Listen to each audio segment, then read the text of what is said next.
So hey Linda, this is a video for you because you asked how you could use arpeggios on your chord progressions, and I think there are many ways how you can use it, and I want to address first of all the ways that you can practice it that are very tangible, right? Like a system, like do this and do that. But also I want to talk about the stuff that's maybe a little bit more, not like mystical, but not so clear. But let's start with the clear stuff. So first of all, playing arpeggios over chords is a big step because it forces you to really play the right arpeggio on the right chord, right? You can't play one arpeggio over a bunch of chords anymore like you can with a diatonic scale or with a pentatonic, right? So we can sort of gloss over more chords, which is a very good place to start in my opinion, because we're a little bit more free to explore stuff, but at the same time, of course, we don't really play the changes, right? So how did I start practicing arpeggios? So I started, like, I learned scales as well. I learned the 5 positions for every arpeggio, and I started with the 4, let's say, most commonly used chords. That would be the major 7 chord, the dominant 7 chord, the minor 7 chord, and the half diminished chord. And I just like learned them and played them in a very technical way. So I'm going to record like a C major chord, and I'm going to play a C major arpeggio, let's say in this first arpeggio position.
It's a very good idea to just pick one of those positions and really practice them until they become part of your DNA, right? A mistake that I see with many students, if I ask them to play arpeggios, is that they play something like this, for example, for the C major. And then they're very happy because, great, they can play an arpeggio. But the thing is, if you have only such a small part of an arpeggio or your fretboard, it's very restricting, and I think in this case it's too restricting because the arpeggio in itself is already a little bit restricting since it only has 4 different notes.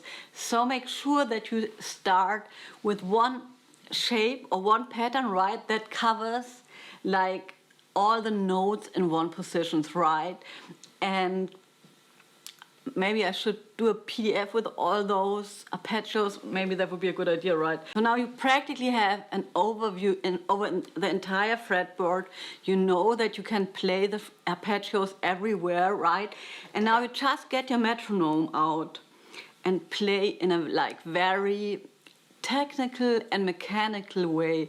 I'm going to show you some variations how you can play arpeggios, and it's good to learn those variations very well and set a goal for yourself, for example, to repeat it 10 times without a mistake, and then move on to improvisation, right? Because when you're improvising, all of a sudden the order of the notes is different, and that can be so confusing. And so the basic level, the first step is to really know your shit, sorry. Okay, let's take 60. Just playing the arpeggio in 8 notes up and down.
I'm using the freezer and it's really cool. I always use it on the ledge position, right?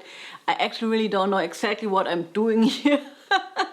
So it's a little bit by chance that I'm producing those sounds, but I just like to have this frozen chord sound. But now, since I want to play with 2 chords, I'm going to use my looper. I have this ditto looper. I think it doesn't exist like this anymore. You just can plug in your cables. Loop level is just like, you know how loud it is. And the most important trick is if you're recording a loop, the second you're playing the first chord, you're stepping on it. And then you're playing your second chord. Let's say it's 2 bars, 2 chords. But then when you want to finish the loop, you actually play the first chord again and press the button on the first chord. And in this way, you have like probably an organic loop.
So I'm playing over 2 chords now, and I'm making really sure that I know exactly when the chords are changing, and that I think in the beginning it's a really good idea to reduce it to 1 or 2 chords. You can take any tune that you like and just maybe take the first 2 chords and check out those arpeggios. In this case now it was kind of easy because I just had to shift it the same pattern, right?